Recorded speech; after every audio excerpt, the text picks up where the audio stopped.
Hi, my friends. Today I want to present you a new story. Enjoy watching it. The house was heavy with silence, the kind that pressed down on you until it felt hard to breathe. I couldn't sleep.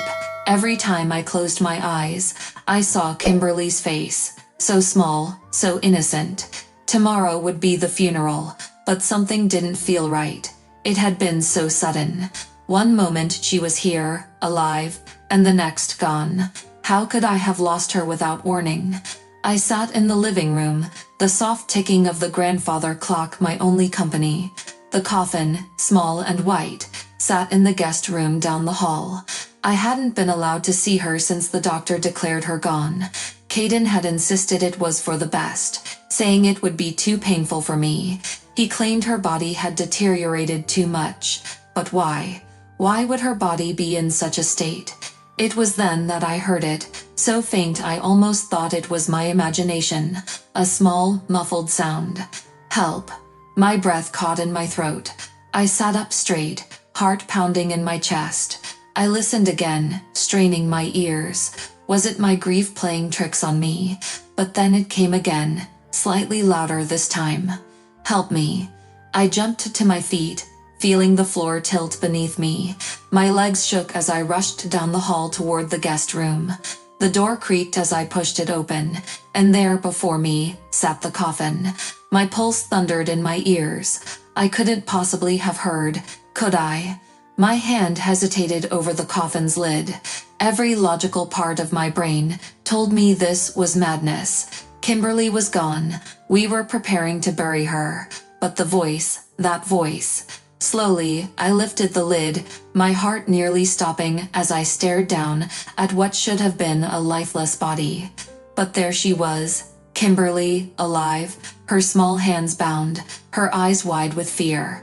Her tiny lips trembled as she whimpered, "Grandma, help me." A gasp escaped my lips. My body moved before my mind could catch up. I reached in and pulled her into my arms. She was so light, so frail. I could feel every rib through her thin dress. How had this happened? Why was she here, alive but tied up, in her own coffin? Sweetheart, I'm here," I whispered, my voice shaking with disbelief. "I've got you." Kimberly clung to me, her little body trembling. She was too weak to even cry properly. My mind raced, 1,000 questions swirling, but there was no time for answers now. Caden and Cheryl, they couldn't know that I had found her. I had to protect Kimberly. I glanced out the window and saw headlights approaching. Panic shot through me. Caden and Cheryl were coming back early from the hospital. My heart raced as I looked around the room. I needed to hide her. "Kimberly, we need to be very quiet, okay?" I whispered urgently, trying to soothe her. "I'm going to hide you, just for a little while. Everything's going to be all right." She nodded, too exhausted to respond. I gently placed her inside the linen closet, wrapping her in a blanket to keep her warm. Closing the door softly, I stood there for a moment, frozen by the enormity of what had just happened. The front door creaked open, and I heard Caden's voice booming through the hallway. "Mom, are you still awake?" His tone was too cheerful, too casual. It made my skin crawl. "I'm here," I called back, trying to steady my voice. "How's Cheryl?" Caden appeared in the doorway, a broad smile on his face. "The baby was born 2 days ago. It's a boy." "A boy," I repeated, forcing myself to smile. The news shouldn't have stung, but it did. My son had always wanted a boy, and now he had one. Kimberly was never enough for him. Caden's smile faltered slightly as his eyes flicked toward the coffin. "Did you open it?" he asked, his voice tight. "No," I lied, feeling my pulse quicken. I couldn't bring myself to look. He seemed to relax, his smile returning. "Good. It's better that way. You don't want to remember her like this." I swallowed the bile rising in my throat, barely able to contain the fury boiling inside me. What kind of father could say something like that? "I'll leave you to rest," he said, turning to leave. "Tomorrow will be hard." As his footsteps faded down the hall, I exhaled slowly, my knees trembling beneath me. Kimberly was alive. My granddaughter had been left to die in a coffin. And Caden, my own son, had lied to me. There was no turning back now. I had to protect her. I had to uncover the truth. The morning sun filtered weakly through the curtains as I sat at the kitchen table, my hands trembling around a cup of tea. The events of last night played over and over in my mind. Kimberly, alive, chained in her coffin. Caden and Cheryl had returned, oblivious to what I had discovered. I had spent the night keeping Kimberly hidden, wrapping her fragile body in blankets to soothe her into sleep. Before that, I fed her, because she was very hungry. I couldn't let this continue. Whatever Caden and Cheryl had done, whatever their reasons, I had to face them. But the fear of what they were capable of chilled me to the bone. The kitchen door creaked open, and Cheryl stepped in, rubbing her eyes. She looked tired, worn from her time at the hospital with the new baby, but I couldn't forget the emptiness in her gaze whenever she had looked at Kimberly. "Morning," she muttered, pouring herself a cup of coffee. "Morning," I replied, trying to keep my voice steady, but my heart pounded with every second that passed. I watched her, waiting for the right moment to strike. Cheryl leaned against the counter, sipping her coffee, oblivious to the storm brewing inside me. Finally, I spoke, my voice tight with tension. "I need to talk to you about Kimberly." She looked at me over the rim of her cup, her face showing no emotion. "What about her?" The coldness in her voice sent a shiver down my spine. "I know she's alive, Cheryl," I said, my voice trembling. "I found her last night." For a moment, Cheryl's eyes widened in shock, but it quickly vanished, replaced with a blank, detached look. She set her cup down slowly and crossed her arms. "You shouldn't have gone looking. What have you done?" I whispered, standing up from the table, my knees weak. "She's your daughter. How could you?" "She's nothing to us," Cheryl interrupted, her voice harsh. "Caden and I wanted a son. Kimberly was an inconvenience. An inconvenience." My chest tightened, and I felt the room tilt as her words sank in. My mind struggled to process what I was hearing, but there was no denying it now. They had planned this. "You were going to let her die," I spat, my voice rising with disbelief. "How could you even think of doing something so monstrous? Your own child." Cheryl's eyes narrowed. "We couldn't afford another mouth to feed. We already had plans for the future, and Kimberly was a burden." My heart pounded in my chest, the rage boiling inside me. I slammed my fist on the table. "You're talking about a 2-year-old girl.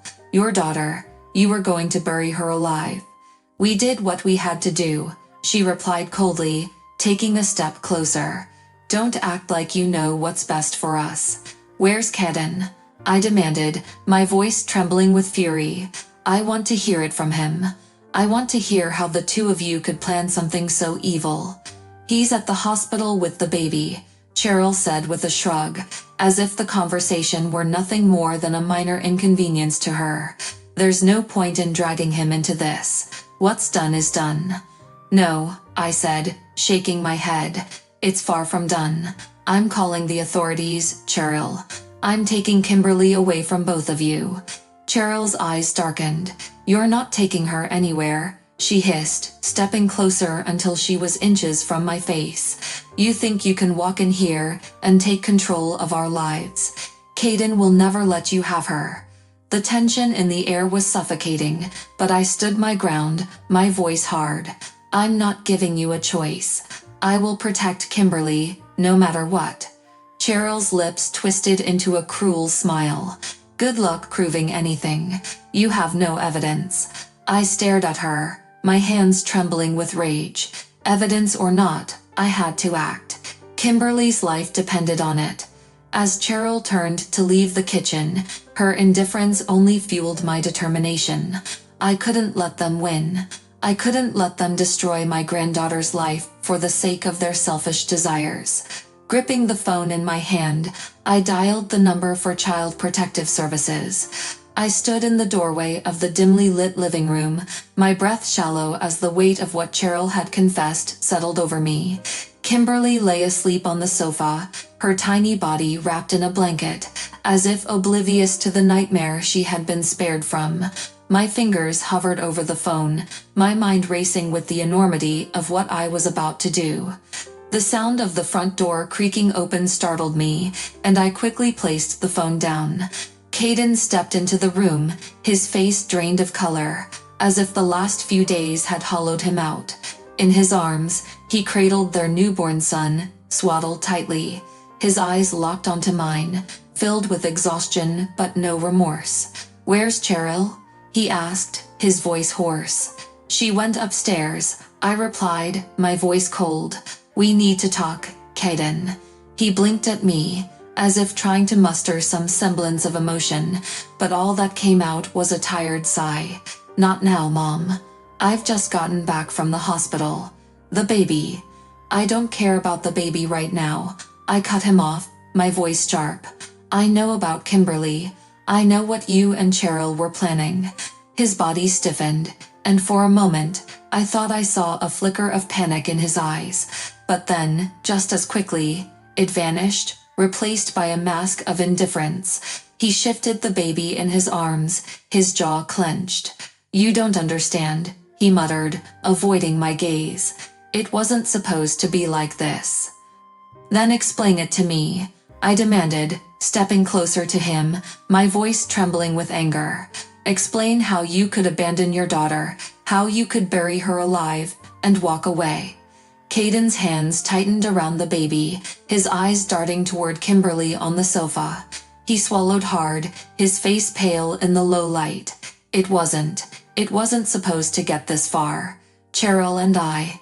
He paused, his voice faltering. "We didn't want her. We needed the money, Mom. We thought this was the only way." "Money?" I repeated in disbelief. "You were willing to sacrifice your own child for money." "We were desperate," he muttered, his voice barely above a whisper. "The debts, the bills, it all piled up. We thought if we faked her death, the insurance payout would give us a fresh start." I stared at him, horrified. "You were going to let her die for a payout?" He didn't respond, his eyes fixed on the baby in his arms, as if he couldn't bear to look at me. The silence between us stretched, heavy and suffocating. My mind raced, trying to process what I was hearing, trying to find some shred of humanity in the son I had raised.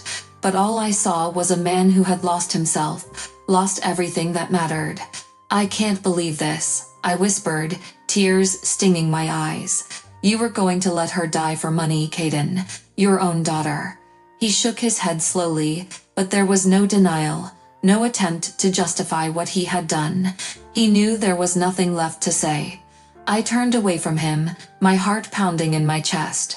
There was no more time for words. Kimberly's safety was all that mattered now. "I'm taking her," I said, my voice steadier than I felt. "I'm taking Kimberly, and I'm reporting this.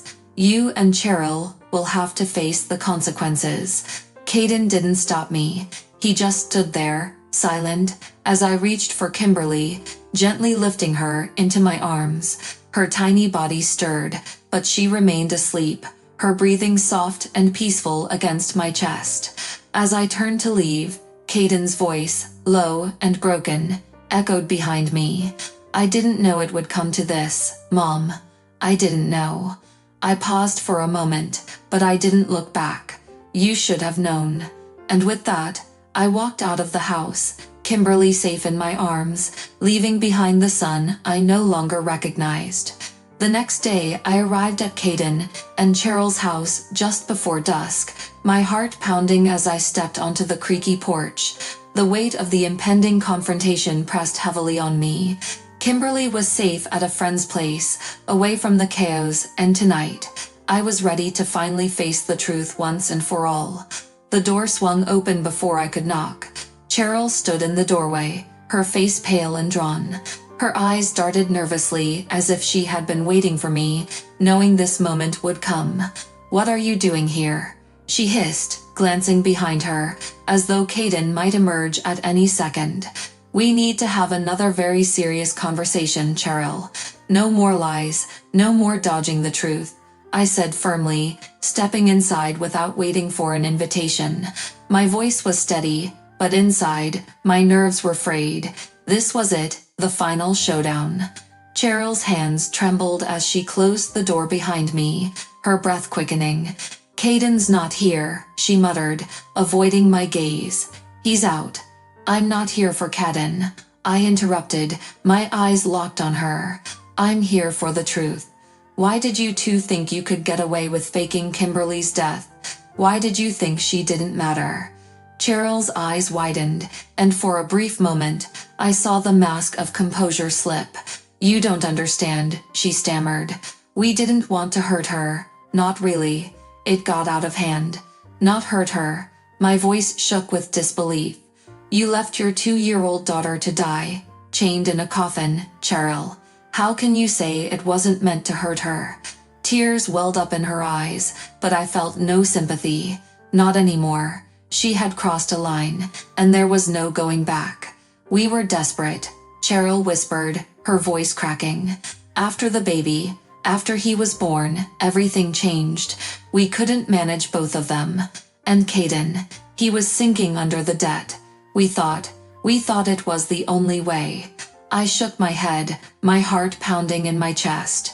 "You thought killing your daughter was the only way to escape your problems?" Cheryl sank into a chair, burying her face in her hands. "It was Caden's idea," she mumbled. "He said it was for the best, that we could start over with the baby. He convinced me." I felt anger rising inside me. "Convinced you?" I scoffed. "You're her mother, Cheryl. You should have protected her." Cheryl lifted her tear-streaked face, her eyes pleading. "I tried, but Caden, he wouldn't listen. He said Kimberly would be better off, that we could make her death look like an accident." I could barely contain the rage boiling within me. "You're both responsible," I said through gritted teeth. "Kimberly deserves better than this, and she will get better. I'm taking her away from you both." Cheryl sobbed softly, but I had no pity left to offer. I turned to leave, but as I reached the door, it swung open, and there stood Caden. His face was hard, his eyes cold. "You've gone too far this time, Mom," he growled, stepping inside. "You think you can take Kimberly from us?" "I am taking her," I said calmly, refusing to be intimidated by his towering presence. "And you won't stop me." Caden took a step toward me, but I didn't flinch.